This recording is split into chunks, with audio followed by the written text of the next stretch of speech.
All right, so in my last video, I was talking about building a cognitive function model from a very strict premise. The premise being that you have two kinds of functions, perception functions and judging functions. The perception functions only perceive and the judging functions only judge. So when you work from that premise, you end up in this predicament where you constantly have to do function combinations. Because, for example, a judging function needs something to judge. You can't judge nothing. So it requires a perception function to first bring in some objects, some material, so that the judging function has something to judge. Because again, you can't judge nothing, you need something to judge. The perception function needs to obtain that something, and then the judging function now has something to use its judging on. So you can see how that can become rather restrictive. You know, for example, if I was talking about an extroverted feeling leading type, and let's say they're interfacing with some sort of social dynamic, you would have to say that the observation of said phenomenon would have to first be accounted for with a perception function, and then the extroverted feeling could come in and judge accordingly the objects that are involved in the phenomenon. But the perception function would have to be the one perceiving said objects or said phenomenon or what have you. So you can see how it gets kind of restrictive. You can't ever have like a judging function acting on its own. You always need to have these combinations of the perception, bring in the material first, and now you have some material for the judgment function to operate on. That's one way to do it, and I've seen more than one attempt at modeling cognition with these notions of cognitive functions approach things in this way. I wonder if that's the only way to do it. I understand why they do it that way. They're trying to, it's almost like chemistry. They're trying to isolate the components down to their fundamental properties.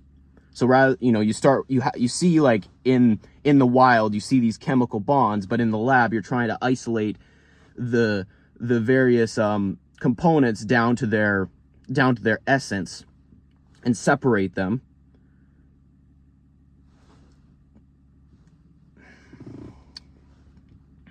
You see what I'm saying, probably.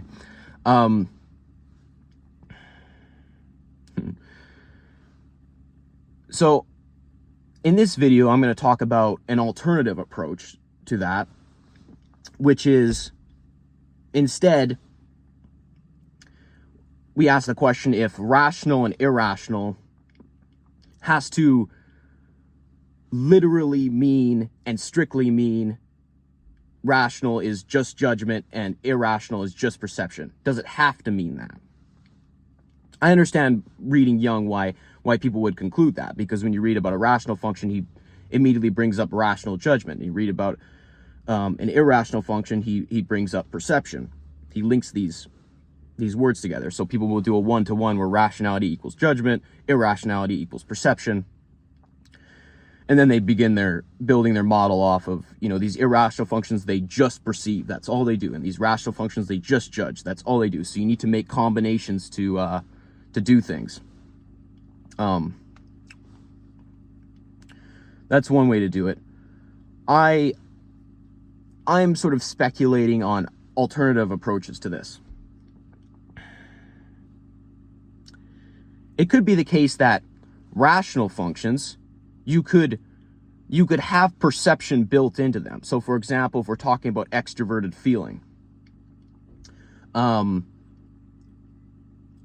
could have a built-in perception to that function as it pertains to the domain that FE operates within.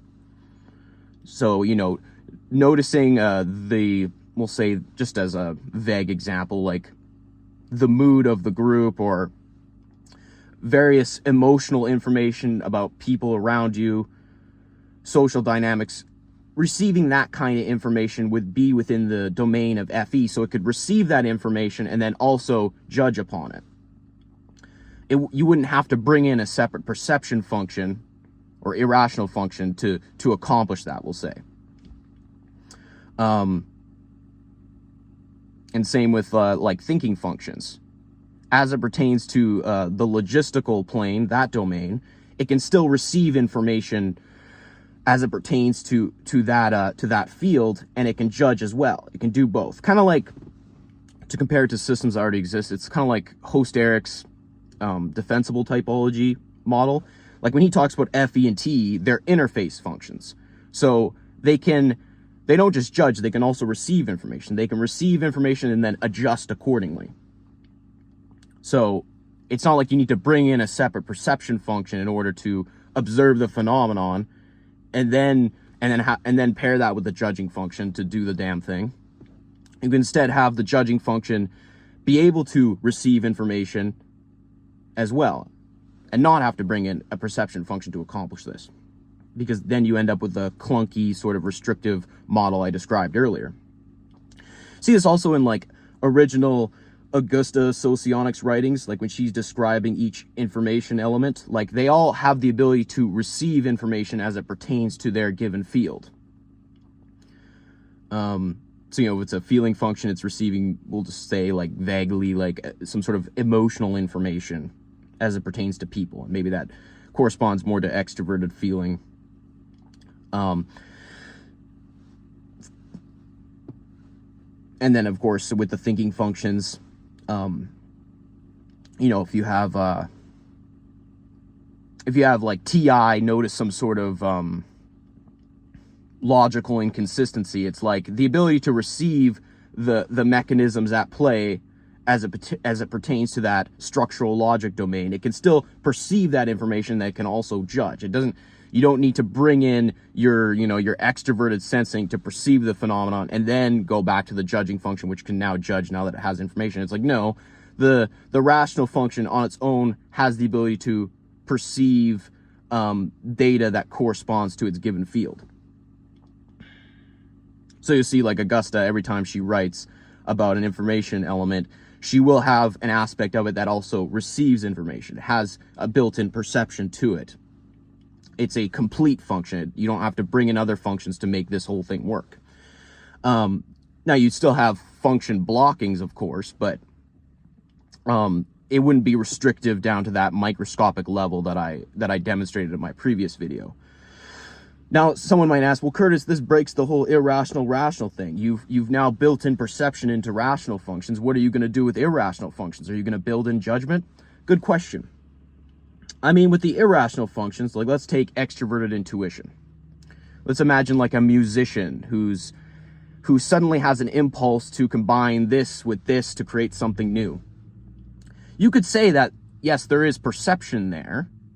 Definitely perception there of seeing the potentials of these various objects and what would happen if you combine them. But there's also the impulse to, there is a sort of, there's an impulse there. There's an impulse to action that goes beyond mere perception. There's the perception, sure, with that irrational function, but then there is also an impulsive action taken, an impulsive decision, if you will. Decision's almost the wrong word, because decision, you imagine something a bit more lucid. So it makes sense for rational functions to have this very sort of lucid,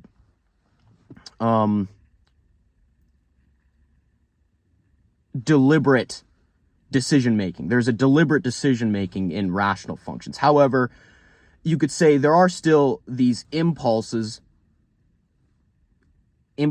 decisions made by irrational functions. So that creative extrovert intuition lead artist, musician, there are sort of these almost unconscious decisions being made that go well beyond mere perception. And I don't think you need to bring in a rational function to explain how they did that. Just their extrovert intuition on its own perceived something, and then there was an impulse to action. You can see the same with extroverted sensing. You imagine like a snowboarder, SE lead snowboarder, I'm trying to be too stereotypical, but whatever, going down a hill. It's like, yes, there is the perception of the physical properties, but then there may also be an impulse to do X. Maybe they impulsively, do a trick or whatever, or decide to go this way instead of that way.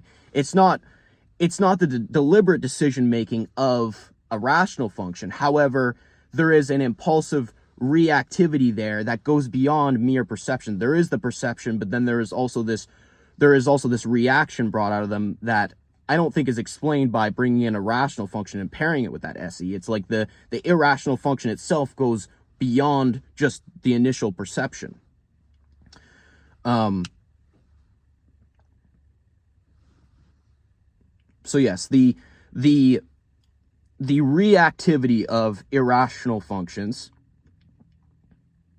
these sort of impulsive, unconscious decisions they make, they go beyond mere perception. So this rule of just perception functions only perceive and that's all they do, I don't think it works. Much like saying the rational functions only judge. It's like, no, rational functions, whether it be thinking or feeling, still take in information as it pertains to its given field and then make decisions in response to that. Now, again,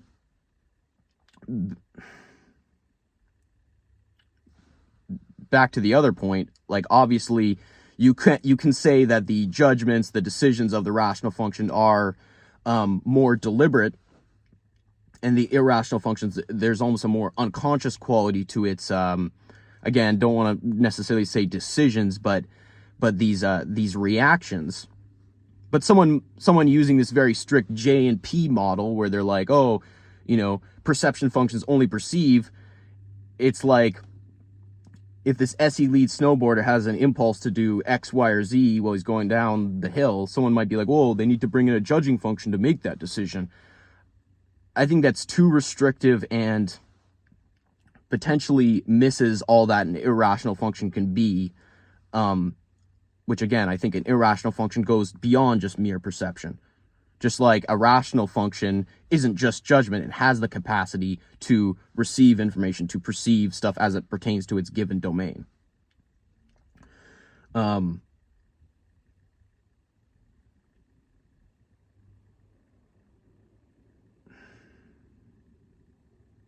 But yeah, anyways, I'll make more